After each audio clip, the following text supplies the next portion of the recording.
Welcome. Hey, Anthony, how are you doing? Hi, Pragya. How are you? I'm just going to pretend we never met backstage. That's good. I am so happy to have you here today. And hello and good morning to everybody. Good afternoon, good evening. And thank you so much to everybody, to the audience for being here. And what we usually do is while I introduce Anthony and just do my basic initial chit chat, why don't all of you drop where you're joining us from? So, for instance, I'm joining in from Copenhagen and it's 5 p.m. and extremely dark and snowing outside. Great. So I'll join today in. we are going to be talking about, yes, Anthony, tell us where you're joining us from. Yes, I'm in Phoenix, Arizona at the moment. So it is actually cold. Not snowing, but definitely cold here in Phoenix as well. Amazing. I'm glad nobody has the sun right now.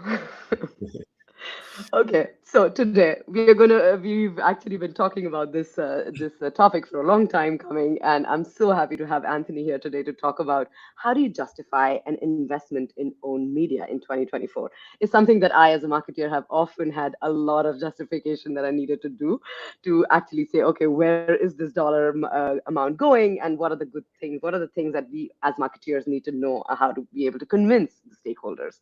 So before we dive into everything that Anthony is going to say, I have to, by Rev Genius law, need to tell you about our lovely sponsors without whom this session would not have been possible. So today's session is sponsored by Revenue Hero, The Juice, and Seamless.ai. Revenue Hero is a pipeline acceleration software that instantly qualifies routes and schedules meetings for your sales reps. The Juice equips brands to reach relevant audiences with no additional work. We use them at RevGenius and it's absolutely fabulous. And Seamless.ai is the number one rated sales software tool for B2B direct dials, mobile numbers, and emails. I feel like Tim Ferriss from his podcast now. Right. The only thing missing is athletic green. But with that said, Anthony, I am so happy to have you here. I have always heard your name as you're one of the leading figures in the industry when it comes to everything owned media. And I specifically love on your website of Audience Plus, I saw if you can't beat Netflix, be Netflix. I love that line, which really shows the power of content in today's world. With that said, I'm going to leave the show to you and take myself off stage and stop talking. Thank you Over so to much, you. Pragya. Appreciate it. Hello, everybody. Thank you for joining, and thank you for those of you who were here for the first time we had planned this event. I want to apologize for having to reschedule, and thank you for joining us again today. So again, my name is Anthony Kennada. I'm the co-founder and CEO of a company called AudiencePlus. I'm a marketer by trade. I've spent the last 10 plus years leading marketing teams at companies like Gainsight, Front, and then most recently Hopin. And today, or about, I guess, 18 months ago, stepped into the founder seat to start a company, really seeing how throughout my career, throughout the playbook that I had been executing as a marketer, there was this kind of trend that was emerging that was going to go from being kind of the fringe trend to the mainstream way that we were going to go to market within the B2B software industry. And we're calling it owned media today. But it's really this idea of how do you use content in a editorial way, in a human way, to build relationship as a company with your audience. And in so doing, over time, you're kind of building that as that relationship is getting developed, we're starting to understand first party signals that help us drive revenue, or for the right cohorts of our audience, help convert them into customers. And so super excited about this discussion. I'm going to go ahead and share my screen here.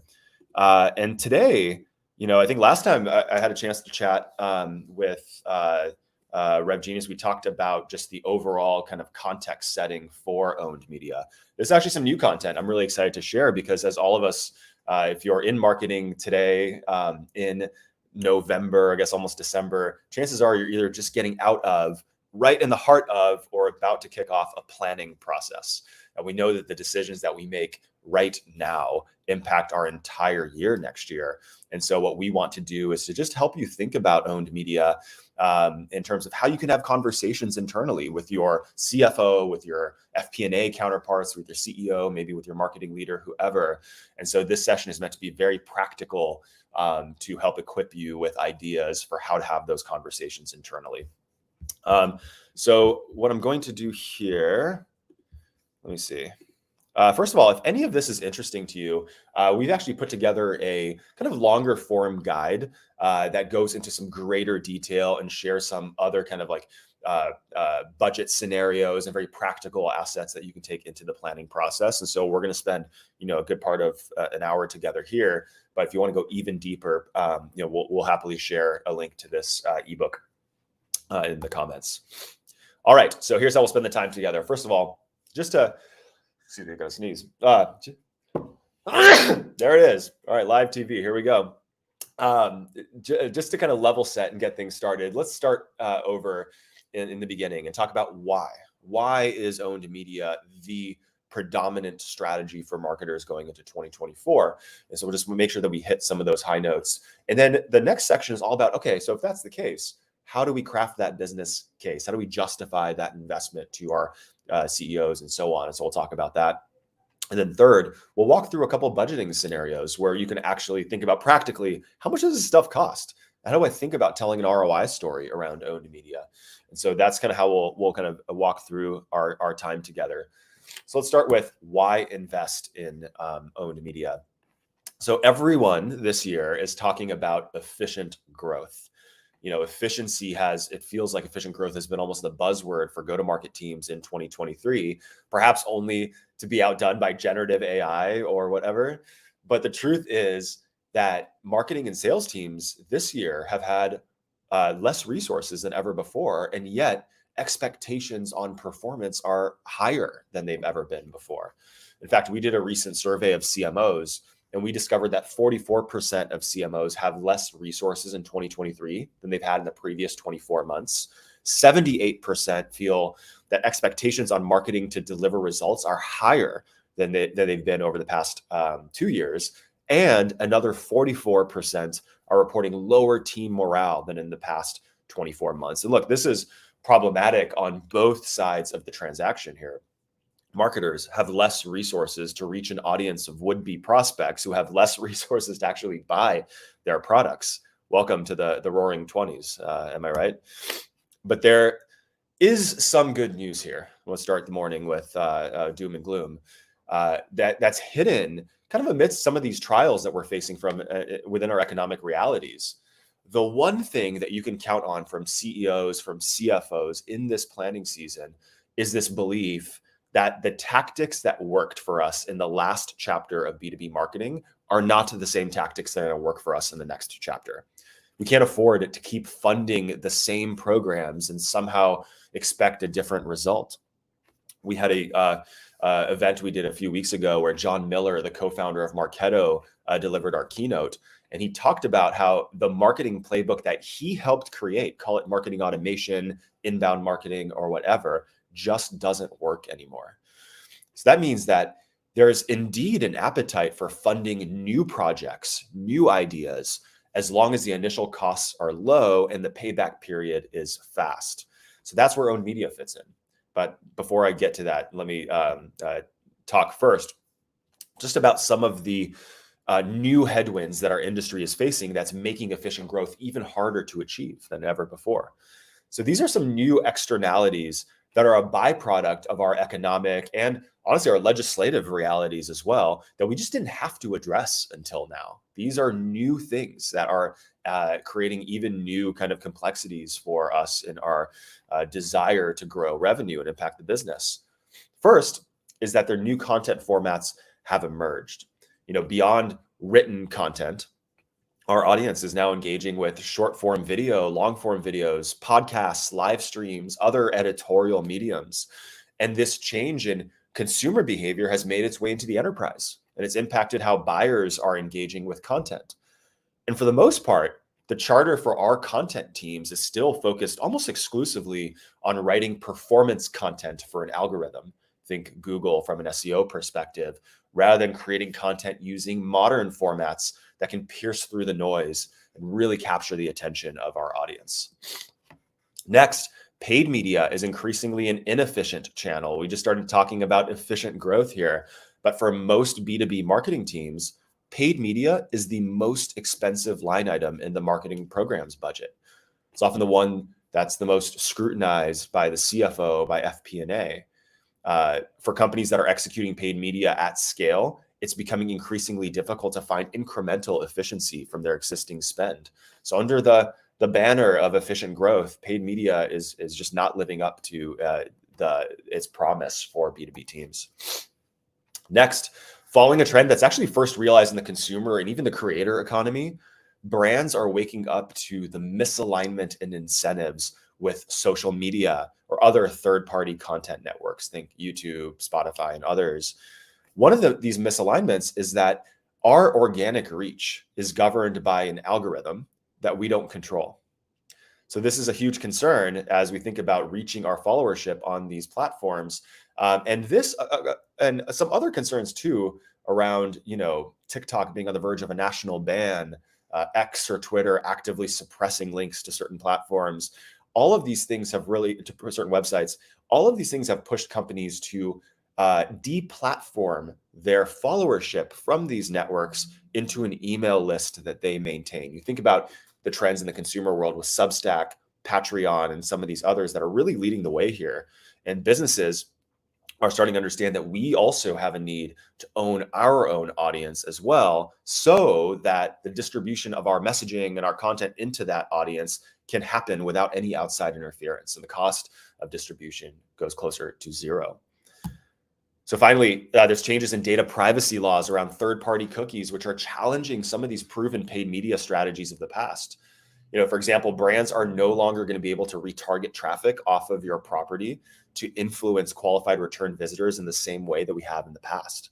And this change is going to be made official by Google this coming year in 2024, which puts renewed pressure on companies to really think about building a first-party database, a first-party relationship with our audience, instead of betting the farm on some of the third-party relationships of the past. So all of these headwinds lead me back to owned media. Owned media is the gateway to efficient growth. But let's define it quickly, because I think there's honestly some misconceptions around this. Owned media is less about the media itself and much more about the relationship between a brand and its audience. And to some extent, we have all been doing a version of owned media in a previous generation. And really before these headwinds kind of had come to pass, we called it by many other names, but the most popular name of what we had called owned media in this previous generation is inbound marketing. With inbound marketing, we focused on creating performance content. Again, think SEO posts, anchor pages, even ebooks, rather than leveraging editorial formats that our audience is actually consuming. Think about videos, podcasts, live streams, just like this one. In inbound marketing, our content intention was optimized for search, namely the Google algorithm for PageRank, rather than for actual human consumption. In fact, if we're being honest, it didn't really matter if anyone actually read the post, so long as they clicked onto the website and went on. Now, in inbound marketing, the goal is to drive qualified traffic to your website, which for B2B companies converts at probably 1% to 2% into demo requests. Companies that are embracing owned media are focused on driving subscribers, that subscription relationship, which across the media industry and what we see across our customers leads to about a 10% conversion rate, 5 to 10x better than what we're seeing in B2B. And with inbound marketing, all content performance data is measured by anonymous aggregates of impressions or views or listens. Whereas with owned media, we can unlock a wealth of first-party data about our audience, about how they're consuming our content, about how they're engaging with our thought leadership. And that can enable us to make better decisions on production or distribution, or connect all of this to revenue in a more material way. And I think to make all of this possible, the platforms are evolving from hosting everything on a blog to traditional CMS, which is really just not built for owned media, to emerging owned media platforms like AudiencePlus. So if you start to conceptualize owned media as the next generation of inbound marketing, a response to maybe the less effective playbooks of the past and the new headwinds that we're facing as a marketing practice, you can start to understand how this strategy fits within an efficient growth initiative. But here are 4 proof points to consider as you begin your planning process around this for 2024. First of all, owned media costs a fraction of paid media to operate. So not only is paid media the most expensive line item in the marketing program's budget, but also bears the lowest converting cohort of pipeline within the marketing mix. And my belief is that that's because a lot of these leads are being acquired transactionally rather than the relational promise of owned media. And a lot of companies are transitioning their spend away from paid to owned media, and they're starting to see even more efficient growth as a result. Airbnb, most famously on the record, talking about this. And we'll cover this in the budget section at the end of the presentation, but most companies can operate a owned media initiative for less than a quarter of their paid media budget. So much more efficient to operate. Second, most of your execution resources are in-house. You can do a lot of damage in owned media with a small but mighty content marketing team. 1 to 2 full-time employees can get you a long way in terms of creating high-quality editorial articles and newsletters. And for high-caliber teams, the same group can stretch into audio and video production as well. And if they need support, scaling owned media from a production perspective with contractors or agencies is a great lever for increasing production without impacting the headcount budget. If there's sensitivity around how many net new hires can we make next year, that's one thing to consider. And since distribution is primarily through owned and rented channels, which I'll talk through, LinkedIn, YouTube, and others, you really need less capital to actually get distribution and drive engagement on this content. Third, your impact is measurable. There's that famous, who is it? I think it's John Wanamaker, if I'm saying his name right, quote. He says, half the money I spend on advertising is wasted. The trouble is I just don't know which half. You just don't have that problem with owned media, where your marketing team is now sitting on a treasure trove of first-party engagement data about your content and about your audience. And more interestingly, how all of that engagement correlates to business outcomes like pipeline creation and revenue. And finally, owned media creates actual real value for the human beings at the companies that you're trying to market and sell to. That's the underlying premise of that, is that this content is inherently valuable to your audience. It's not just a thinly veiled attempt at a sales conversion. And so by focusing on what actually resonates, you'll create a ton of engagement that builds trust, builds relationship with your audience. And that equity will yield a much higher converting pipeline when pulled into your funnel compared to a Google PPC ad or other kind of transactional acquisition channels. So these are the reasons why this owned media vision is resonating with so many marketers in 2023. And in each conversation I have with CEOs, with CMOs, with revenue marketing leaders, I found this to be true. But rather than keep going here and going even deeper, what I want to do is kind of get to the meat of this, is to arm you to have a conversation with your leadership team around how to get an owned media project approved. And again, I'm saying this honestly, not just as an entrepreneur who has a vested interest in the success of this category, but as a former CMO who's built many a business case to my CEO or my CFO around new initiatives that I believed in. Honestly, it doesn't matter how good the Google Slides might look, unless we can speak in the language of our executive team, the proposal might be dead on arrival. So what we've put together here are 6 things to consider when building an internal business case for owned media. And I'll go through each one of these. So the first is to connect owned media to a strategic initiative. So projects won't get funded in isolation this year. You have to be able to connect owned media to a strategic initiative that your company has already planned for 2024. A lot of work goes into company planning ahead of a year like this one. And your executive team is working really hard to operationalize the business around a strategic plan. It's likely how progress gets reported up to the board or communicated internally at the company all hands. So start your proposal by anchoring on a strategic plan or somewhere on the strategic plan, and that'll bring leadership to the table to hear your ideas on how to actually execute that. So here's some of a few ideas of strategic initiatives that owned media makes sense within. And you might think of others, but these are some things that we're hearing are somewhere on the strategic plan for marketing teams next year. First, I think we've beat this beat this horse, but efficient growth. Literally, everyone is going to be talking about efficient growth. It will be somewhere on the plan. But one tactical metric maybe to talk about here, to arm you for your conversations, is your website conversion rate. You know, across the industry, across every industry, the average website conversion rate to a get started, contact sales, request demo, call to action is 2.35%. So if you think about that for a second, that means that 97.65% of your hard-earned web traffic is bouncing after they hit your website. And according to Front Page Sage, that number is as low as 1.1% for B2B SaaS.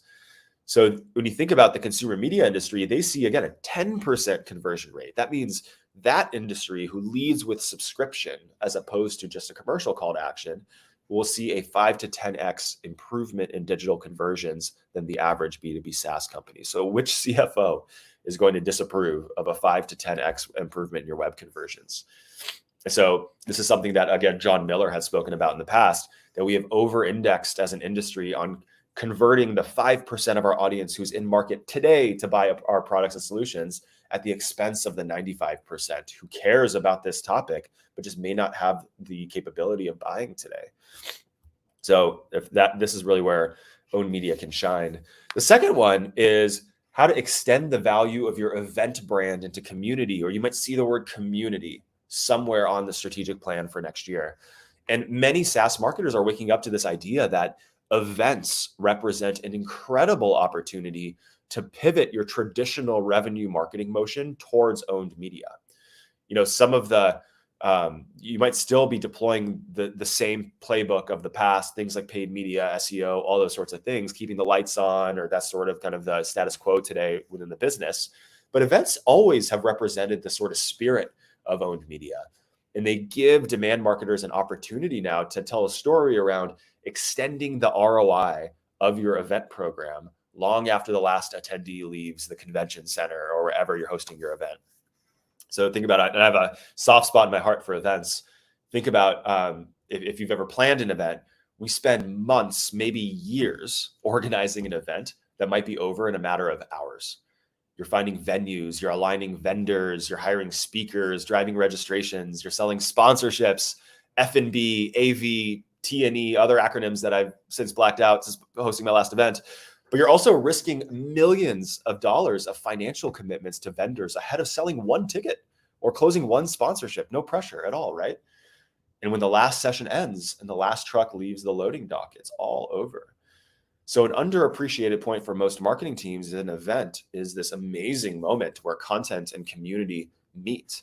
Think about how much content is produced or captured at events, whether it's session footage that's featuring the voices of your audience, behind the scenes content, podcasts filmed on the show floor, customer testimonials, and so many others. So if you think about, we're already investing so deeply in our event programs, how do we extend the value between our events? Is a great place to insert the owned media conversation. Finally, AI and content marketing. So a lot of the hype around generative AI has actually started in content marketing, specifically using large language models like OpenAI's GPT in order to author good enough written content in a matter of seconds by engineering the right prompts. And going into 2024, it's extremely likely that every company will have the letters AI written somewhere on their strategic plan for the year. But as if the internet wasn't noisy enough, AI generated content that appears to be good enough at the surface is only going to add more noise. So owned media has the potential to serve as a really important editorial counterweight to AI, freeing up your content team to produce content that's focused on true actual audience engagement and value delivery rather than merely ranking on search. So keep an eye out for those call outs on your strategic plans for next year. And maybe those are good just signals to consider bringing owned media into the conversation. Okay, speeding up a little bit here. The second consideration to getting your owned media project funded in 2024 is to show that owned media is not an expensive experiment to fund. So even if you've discovered the silver bullet for generating pipeline, executives, CFOs, FP&A are going to be pretty risk averse in terms of making any marketing investments this year. And so the good news, again, is that owned media doesn't require a ton of upfront capital to get started. All you need to get started is some production equipment and software, which could be anywhere from like $1,000 US to maybe $25,000 at scale at max. Media platform like AudiencePlus, and typically some post-production contractors for design or editing. And I'll go into greater detail on this here in the next section. But I appreciate, if you're an earlier stage company, even that might sound like a lot of money, and you can probably just do a lot of damage with equipment alone, for, again, $1,000 US or less. Medium to large scale companies may choose to work with agencies who can help scale production. So now you're not really impacting your headcount, and you're able to kind of get started with an experiment working with a third-party partner. So in general, you'll be able to find that if you compare the cost of owned media to your paid media budget, you'll be able to see, a ton of efficiencies there that might help arm your conversations from a finance perspective. Third, you can explain that you'll learn pretty quickly if owned media is or isn't working for your company. You'll find that a lot of executives hear owned media and think organic. And organic, by nature, just takes a lot of time. Organic's typically short for organic search, which does indeed take a while to drive results, since marketers are beholden to rented algorithms like Google to index and rank their written blog content. But owned media is, to be clear, different and much more than organic search. By producing content that's relevant to what your audience is going through today, in formats that they actually care about and are consuming, promoted in the channels that they are already active in, your brand can instantly pierce through the noise and capture the attention and deliver value to that audience member. And in most cases with owned media, we're actually pushing content to our audience rather than the traditional idea of organic, where we're pulling traffic from search or other places onto our website. So thinking about how do you turn attention into subscribers will make distribution so much easier, and audience growth starts to compound. And this is an important leading indicator to talk about with your executive team. We're going to measure our initial success with owned media by our ability to build subscribers, build an owned audience of subscribers who care about what our brand has to say, talk about that conversion rate improvement, and be able to show that these early indicators, we don't have to wait 3, 6, 9 months to see impact. We can do it as soon as we start launching the platform and starting to drive the distribution. We'll start to see that leading indicator come to life. Fourth, show how owned media will impact more than pipeline. Your executives are focused on more than just growth from new logos in this season. So showing how owned media can impact more than just pipeline creation is a great way to get their attention. Marketing is traditionally measured by pipeline, but the value of owned media extends beyond pipeline and into other critical KPIs that are typically seen later in the funnel. So think about focusing some of your audience building tactics on existing pipeline that's forecasted to close in the next few quarters. In doing so, we can help sales improve their win rate and close deals faster. Or think about building an audience within our customers, a mission critical imperative, especially in recessionary environments or whatever it is that we're in. We can improve retention. We can help drive expansion motions within our customer base. So one very tactical idea here, an example here for you to take with you, is to start a weekly live broadcast, just like this one, to your customers, where your CEO can share practical best practices on what they're going through, what they're seeing in the market. And you can invite your high value prospects to listen in to that sort of exclusive broadcast, almost as a preview of what awaits them on the other side of kind of signing the contract and being part of your true community. So these types of programs, just like that one, takes very little planning bandwidth to actually execute, probably costs $0 or very close to it. And yet the impact can be felt well beyond just pipeline creation and deep across the business. Fifth, one of my biggest learnings as a CMO is that customer acquisition tactics that are more transactional in nature, again, think Google PPC, outbound cold calling, the Aaron Ross school of predictable revenue, love Aaron. Even I'll say some PLG motions may be effective early in the lead cycle, but are often not the cohort of leads that have the highest propensity to convert, to activate, to renew. And I've seen several companies talk about their self-serve kind of growth engine, but struggle to get their highest value customers to even email them back. And it turns out that acquisition channels that are more relational in nature tend to have the highest propensity of conversion. And if your executive team is focused not just on growth, but the right kind of growth that leads to adoption and renewals and advocacy, I challenge you to look back even before getting deeper into owned media to your historical lead channels that are more relational in context. Look at that data and try to quantify the impact of relational acquisition, again, not to early funnel, but to closed won conversion and beyond. And maybe that's an interesting place to start, because what you'll be able to do hopefully is set the table nicely for a conversation around owned media as the definitive relational customer acquisition strategy moving forward. All right, and the last one, share that owned media can easily scale as it works. So as you start developing content and media across a variety of formats, you really have two levers that you can unlock to scale. You can either get more production or more distribution. You'll probably have an easier time from a finance perspective framing the discussion around scaling distribution, using potentially paid dollars to syndicate your content in partner channels or amplify them in rented channels. So communicate to your CFO kind of a new way to think about paid media, not just as sort of a, search marketing kind of defending our brand terms type of a thing. And again, there's a place for this. I'm not completely saying throw all that away, but more as a distribution lever for owned. We're amplifying our owned content in these rented spaces, strategically getting the right eyeballs on our content.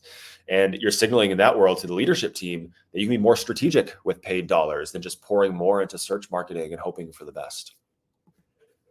So look, every company is going to have their own nuances, but the tactics I've walked through here, I think, are just a great starting place to communicate the value of owned media that's relevant to an executive team that's operating in this economy today. And what I love about this whole owned media thing is that not only will this practice help address some of our short-term pain around efficient growth, but also it's building a strong foundation from which we can accelerate growth from as we come out of this economic season that we're in right now. So when you think about creating value for our audience, this is marketing's charter at the end of the day, right? It's recession proof. It's relevant in bull markets, bear markets. And I think CEOs and CFOs understand this more than anyone else. So I think this is an invitation, or view this maybe as an invitation for marketing leaders to communicate your impact within that context in order to get your projects approved in 2024. All right, finally, we've said this a few times today, but the resources required to operationalize an owned media strategy are really only a fraction of the traditional marketing budget. And in most cases, you're tapping into existing resources across the team, particularly around distribution or sort of the market markups and the connection to revenue. So in this last section for today, and then would love to take any questions that you guys have. Appreciate, definitely leave them in the chat or in the Q&A feature, and we'll spend some time walking through them. But I wanted to outline 3 different approaches to budgeting for owned media that might be worth considering.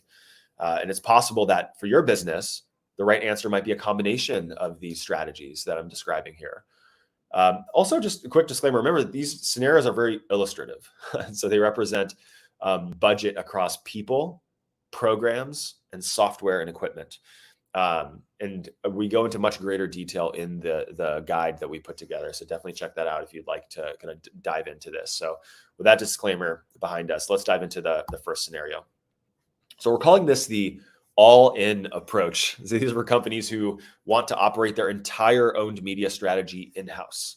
They are willing to take a reasonable CapEx hit upfront in terms of equipment, which would enable an unlimited amount of content creation at scale. So if you can tell in the window here with our setup, we've basically said, look, we're going to spend $15K US to buy great equipment, to set up a home studio, those sorts of things, actually office studio here. But now, for streams and webinars like this one, or a full-on conference or a podcast or whatever, we can do it all on an unlimited basis without any additional expense. So let's start with the people side of this equation. So your content team really has the ball to produce the content going forward beyond written articles, but also embracing new mediums such as audio, video content, live events. And so strategically thinking about having a content marketing manager on the team that is bought into owned media and sort of has potentially either soft skills or willingness to stretch beyond their existing kind of skill. The second is sort of a new role. We wrote it here as full stack production manager. We just hired our own, and we refer to it as the media marketer, media marketing manager, a lot of M's there. So it's a relatively new role in the marketing org, and they're responsible for running this in-house studio, but also for remote production for all and doing all like pre-production, so planning around our content, actual production, so running the studio, and any post-production needs, really around audio, video specifically. Third is a really exciting role we're seeing pop up within marketing teams called the audience marketing manager or the audience marketing team. And this is a group that fits under the demand gen organization, formerly known as the campaigns team you might have seen within your business. And this role is responsible for walking in the shoes of the particular audience segment that they're sort of representing, working very closely with the content team for production of content. And they're measured ultimately by audience engagement. So for some companies, especially if you're a smaller company listening to this, the content marketer and the audience marketer could overlap or potentially even be the same person as you're sort of scaling.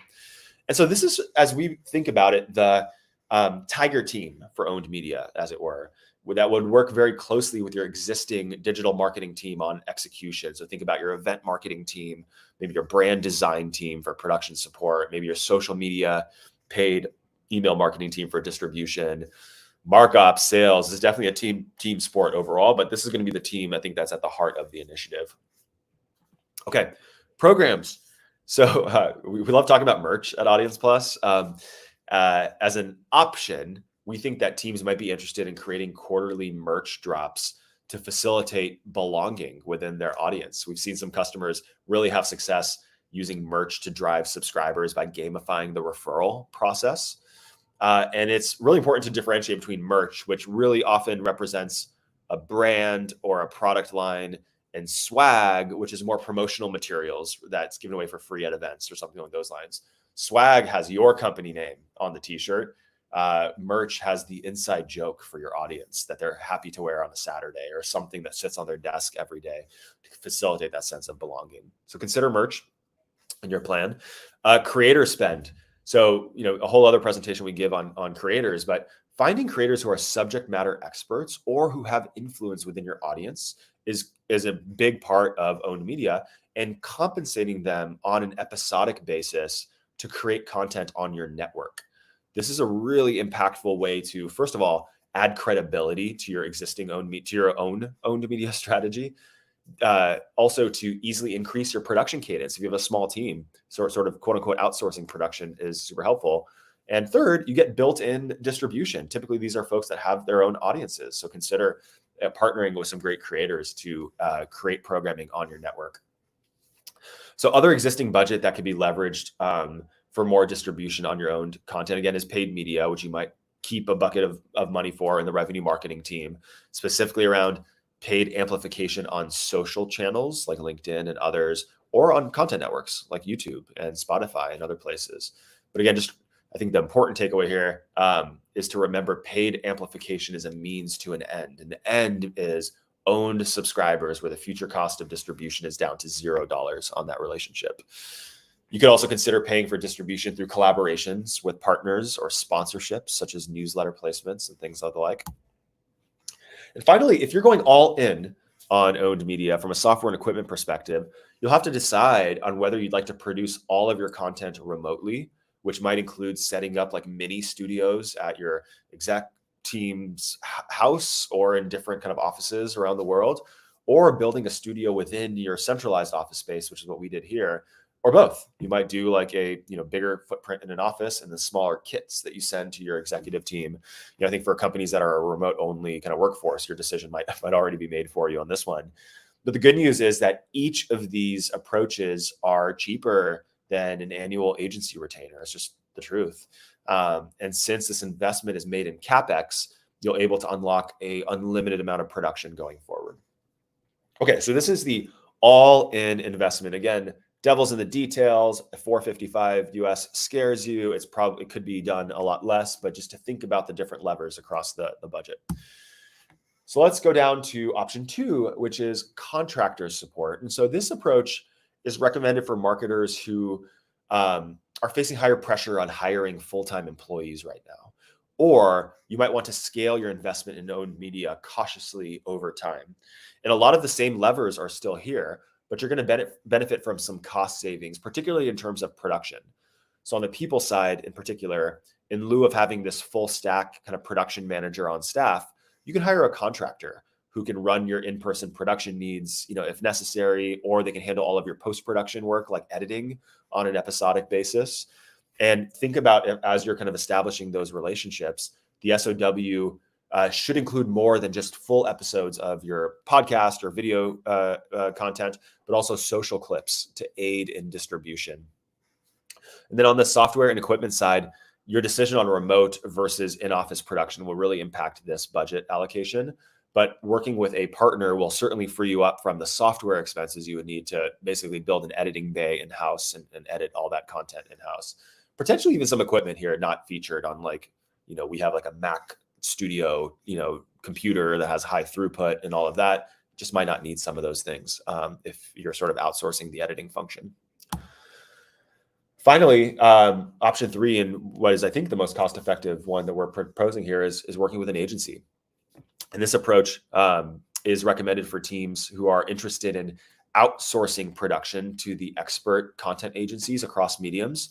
And while this, I think, would make sense potentially for earlier stage businesses, given the top level savings, so we're showing $354K in overall savings, but of course the actual agency retainer is quite high relative to the other options. But it might make sense given the cost savings on an absolute basis in year 1 to start here. But I'm also actually seeing a lot of large companies partner with strategic agencies to really get started faster and also to hone their own kind of voice, their own owned media tactics. And so on the people side, with this model, you just would not need to hire anyone internally to produce content. Just leverage some of the best-in-class agencies to help you go from 0 to 1 with your own media program. Most of these retainers will also bill a separate expense for paid amplification, which is, in my research, about $50K a year or so. And these guys are experts on amplifying your content on YouTube and Spotify in particular, Apple Podcasts, those kind of networks. So consider that as you're kind of putting this budget together. And then from a software and equipment perspective, you're also not going to, likely need any in-office studio equipment at all. And so there's a ton of savings there on that front. So again, we've put a lot of thought into a lot more deeper kind of analysis of everything presented here into this guide that we're sharing. John Miller, I mentioned from Marketo, wrote the foreword, which we're really excited about. So take a look. Hopefully that's helpful to you and your business. But let me go ahead actually and stop sharing here. And if there are any questions, would be very happy to answer them. So there are 2 in the Q&A, so keep them coming, and then I'll try to address these as we're going. Nancy's asking if we're going to post the ebook here. I think JK, if you don't mind, kind of sharing the link to that, we'll share that right now in the comment section. So thank you, Nancy. Pragya asks, what are some top objections you faced while justifying owned media budgets with your stakeholders? It's interesting because, again, I think the pushback is really, either in one of 2 areas. It's either through the lens of not understanding what owned media actually is. And in the old view, it would seem like, okay, so you're asking for $30K to produce a video, to put it on YouTube. Like, how are we going to know it's working? And that's sort of like the mindset that the market is in. And so we're really trying to challenge that understanding by talking about everything we basically just described today. So there's some education there that tends to be a pushback. The other piece that we hear about is production is just so expensive. Like, I don't have the right people internally to do this really well. Or, we don't have budget to go get like chef's table, Netflix quality video production to get started. And so I think the good news is what I'm learning is it's not high quality production is actually not should not be what a gating factor to getting started. And beyond that, it could actually work against us. It turns out that authentic content production, especially for the generation coming, behind mine, a lot of that content's filmed on an iPhone a foot away from their face. And so would encourage you to consider just getting started, like not letting production be kind of an inhibiting factor to getting started with owned media. And you'll find you just kind of get better over time. So that is one thing that we've heard quite a bit about. Kari asks, what kind of ground floor program would you suggest for starting out with a very small in-house team and budget? Yeah, I mean, I think there's two thoughts are coming to mind, and both are cheap to free. The first is absolutely free. It's starting with defining kind of a brand strategy or a strategic narrative, or at least getting on the same page as a team on what is the emotional narrative that we are going to be activating out in the market through our content program. And I think that's an important place to start, because oftentimes we're guilty, CMOs are very guilty of kind of pushing down content ideas to the content team or the CEO and doing the same. And where you get in this sort of like random acts of content situation. Tell me in the chat if that resonates, if you've ever been in that world. And so I think the idea of saying, okay, we need to actually define a narrative as a company that's going to help us pierce through the noise and connect emotionally with our audience. What does that look like? What is our why? And how does our why cascade down to our product value proposition? How are we going to think about building content to really go and activate and evangelize our why? I think that's an important starting point, because again, people buy things emotionally. People buy from people. And I think for too long, we've kind of forgotten about that in B2B. And I think that's kind of core to the strategy. Second is kind of a build from this earlier conversation, is just getting started. You know, if I forget the last numbers I had up here, but let's say it was, I don't have it open anymore, but let's say it was, you know, 15K for equipment. If that's too much for a small team, or even 1,000 for an SLR and 2 lights, even if that's too much, start with, you know, the MacBook camera and just interview people in your market, talk to your customers, talk to your target accounts. And what you'll find is, you know, just the act of starting is a great way to start. Again, honing your ideas, honing your craft, whoever is the person on camera or behind the mic, getting better at doing the job. And so I think just getting started with one show concept, one episode at a time, is a great place to start as well. All right. I've had trouble. Probably ask. I've had trouble justifying agency retainers in specific, not the creative or the production. Any advice? It's hard. I mean, I think every company is going to have a different bias, right? Some companies are going to say, you know, like we prefer to do things in house. We're going to be limited by the resources, but this is what we can do. Others are going to, you know, favor agency or contractor relationships because they're not on payroll. They're more flexible. They're easy for us to opt out or to cancel. And so I think that the CFO, FP&A teams value flexibility from a contract perspective. Whereas when you hire folks full-time, it's kind of a commitment, right, that you're making. And so that's one thing to consider as you're justifying those cases. But again, it's so contextual. Everyone's gonna have a different bias. Every finance leader is going to have a different perspective on it. Elaine Cleary asks, any additional suggestions for how we can open a conversation on moving away from the traditional demand gen playbook? In this environment, there seems to be less interest in making big bets on something new. Yeah, I think so. But I think it comes down to the data tells the story. How are things going? If you're growing like crazy right now, running paid ads, like I'd be a fool to get in your way. Like keep going. If outbound is just crushing it for you, please, by all means, like keep your foot on the pedal and maybe think about this over time as an expansion. In my conversations with other CEOs, other marketers, that's just not the case of kind of what we're seeing today. So what I challenge is like, think about, you know, look at the real performance data and then sit alongside your CRO or your sales leader. I saw a question from Amanda I'll hit next year around the relationship with sales. But sit alongside those individuals who are carrying the target from a revenue perspective and make this a joint conversation around, okay, you know, we only have so many arrows in our quiver of what we can do as a joint kind of revenue team. Here's a proposal on how I think we can make an impact and kind of zig while, you know, maybe the traditional playbook would have us zag.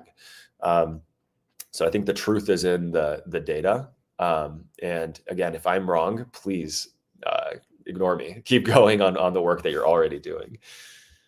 Amanda asks, how would you collaborate with your sales team to attribute owned media strategy that actually helps sellers? You know, I think that especially if you're a AE or a sales leader that appreciates the value selling motion, where, you know, you might not It might not be a, hey, you're currently using Oracle as your database, use Snowflake because it's 10x better and 5% cheaper or whatever.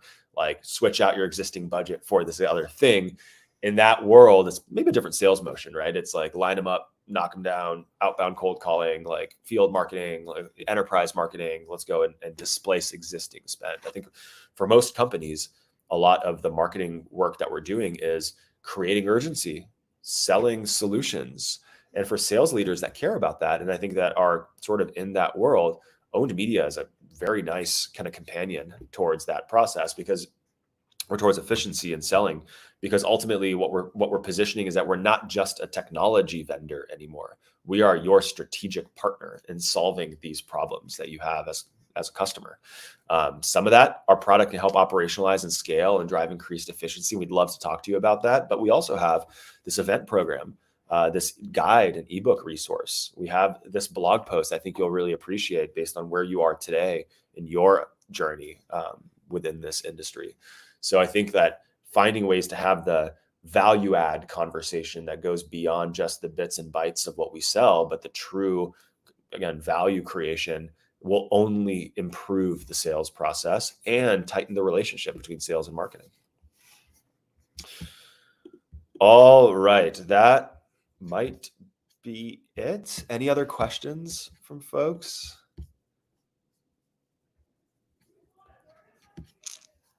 Hopefully that delay got resolved. I think that is all the questions that we have. I've also been scanning the chat, and it seems like, yeah, we picked up everything. Awesome.